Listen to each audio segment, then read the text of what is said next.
অজ্ঞান পার্টি সন্দেহে গণপিটুনিতে মারা যাওয়া রংপুরের তারাগঞ্জের রূপলাল রবিদাসের জুতা সেলাই ব্যবসার হাল ধরতে বাধ্য হল তার নবম শ্রেণী পড়ুয়া পুত্র জয় দাস। আপাতত পড়ালেখা বাদ। তারাগঞ্জ হাটের থানামোড় সড়কের পাশেই বাবার ব্যবসায় বসেই এখন জুতা সেলাই করে জয়ে। তার কাঁধেই 6 জনের সংসারের ভার। আবার আমার বাবাকে তারাগঞ্জ বুড়িরহাটে মব সৃষ্টি করে হত্যা করা হয়। এই কারণে মানে অভাবের তাড়নায় আমি আজকে মানে আমার বাবার ব্যবসাটা করতেছি। আমার বোনের বিয়ের সামনে, বিয়ে শাদি, আবার মনে করেন যে অনেক অনুষ্ঠান কাটাইতে হবে, এই জন্য আমি কাজ করতেছি। আর আমি আগে থেকে কাজ করতাম আমার পড়াশোনা চালানোর জন্য। আমার বাবা একাই কাজ করতো আর আমরা খাইতাম 5 জনে। আর পড়াশোনার খরচ অনেক দিক দিয়ে সমস্যা, এই জন্যে আমিও কাজ করতাম আর আমার পড়াশোনাটা চালাইতাম। আর আমার বাবা এদিক সামলিত।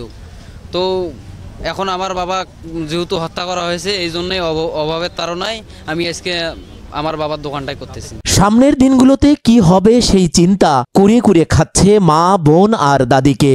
জয়ের ইনকামে কিভাবে চলবে সংসার, পড়ালেখা কিভাবেই বা হবে বোনের বিয়ে, ভাবতেই পারছেন না পরিবারের সদস্যরা।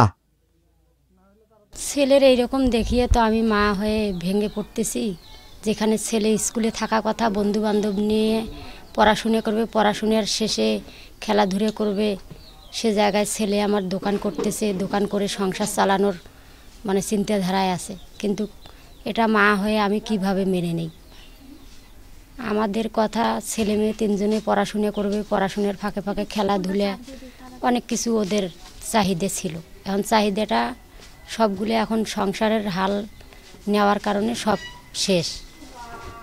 আর একটা কথা, আপনারা যদি সবাই মিলে সহযোগিতা করেন, ছেলেটার একটা চাকরির ব্যবস্থা করে দিলে ভালো হয়।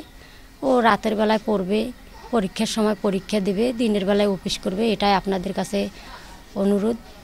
আমার একটাই বাচ্চা, 10টা 2টা ছাগল, তাহলে আমি এত ভাঙ্গি না। গেছে বাবাকে বাবার মুখ দেখনো পাশরি, আজ কয়েকদিন হয়ে গেল বাবার মুখ পর্যন্ত দেখা নাই। ও কি কাজ করতে পারতেছে? ও যে বলতেছে বাবার কথা মনে পড়ে।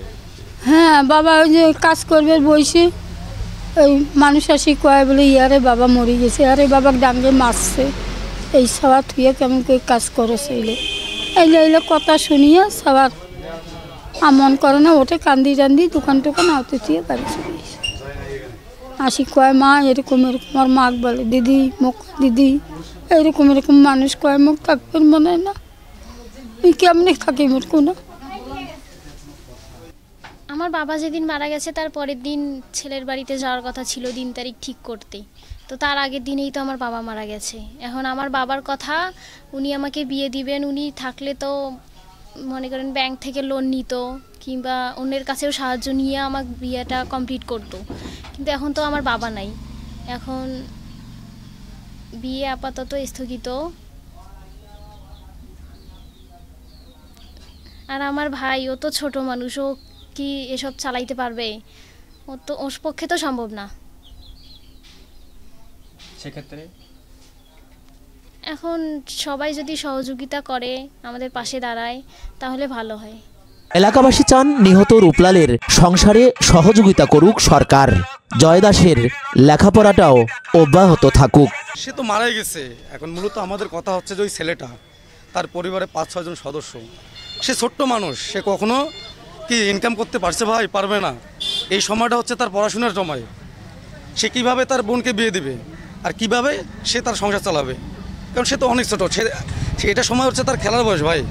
এখন আমরা চাচ্ছি যে সরকারিভাবে তাদেরকে এবং তাদের পরিবারকে যেন সহযোগিতা করা হয়, এবং ছেলেটাকে পড়াশোনা করার জন্য যদি সরকারিভাবে আমরা চাবো, আমরা শুধু না, আমরা পুরো এলাকাবাসী চাবো যে ছেলেটাকে যেন সরকারিভাবে হেল্প করে যেন পড়াশোনাটা চালাইতে পারে ভাই।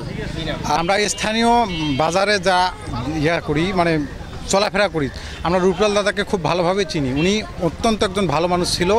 তো অন্যায়ভাবে তাকে যেভাবে পিটিয়ে মারা হয়েছে, আমরা তো এটা সরকারের কাছে একটা দাবি থাকবে যাতে জোর একটা বিচার হয়।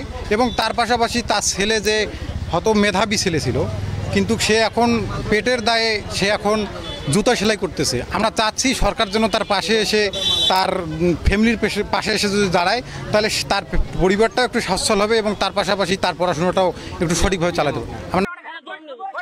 গেল 9 আগস্ট অজ্ঞান পার্টির সন্দেহে তারাগঞ্জের বুড়িরহাট উচ্চ বিদ্যালয় মাঠে গণপিটুনিতে মারা যায় দলিত সম্প্রদায়ের রূপলাল রবি দাস ও প্রদীপ দাস।